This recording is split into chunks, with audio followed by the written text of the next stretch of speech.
Alfeo Pittin, noi ci troviamo in una meravigliosa zona della Carnia ed è il luogo dove tu hai scelto di realizzare la piramide Belenopur che vediamo alle tue spalle.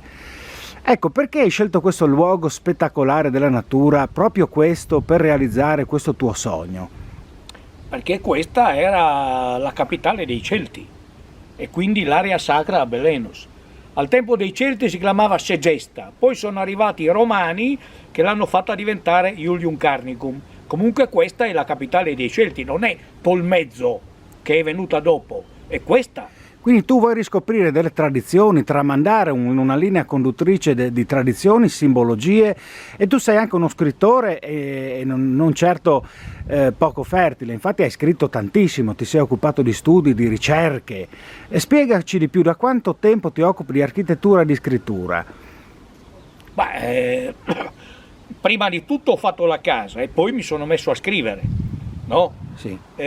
Dopo ho fatto la casa e mi sono chiesto, non basta fare la casa, devo anche buttare giù per spiegare quello che ho fatto, e quindi ho scritto un po' di libri in cui spiego quello che ho fatto. Quindi questa piramide è anche il luogo dove tu vivi. Sì, esatto. Esatto, e quindi l'interno, tutta la parte degli interni e degli esterni è strutturata secondo un percorso simbolico che segue la tradizione sia celtica e altre tradizioni. Puoi spiegarci meglio lo sfondo delle tradizioni che hanno ispirato il tuo lavoro? Prima di tutto la nostra, quella celtica, Sì. Poi però anche quella induista. Siamo a livello planetario, siamo in un periodo storico, come lo chiamano, del villaggio globale, e quindi io ho cercato di fondere le due tradizioni. Il nome Belenopur è già implicito nel nome Bel, la fusione di queste tradizioni, perché Bel deriva da Belenus, Pur invece deriva dall'India, che significa montagna.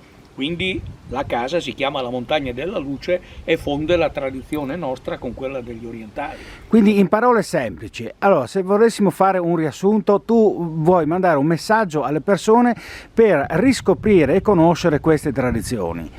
Quindi invogliamo le persone a conoscere la splendida architettura alle tue spalle e il tuo lavoro. In parole semplici, un messaggio importante da mandare agli altri col tuo lavoro.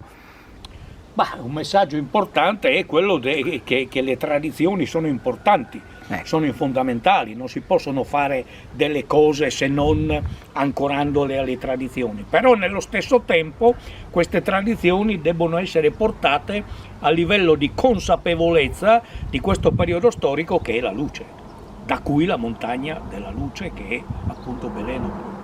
Bellissime parole, grazie Alfeo per essere stato con noi.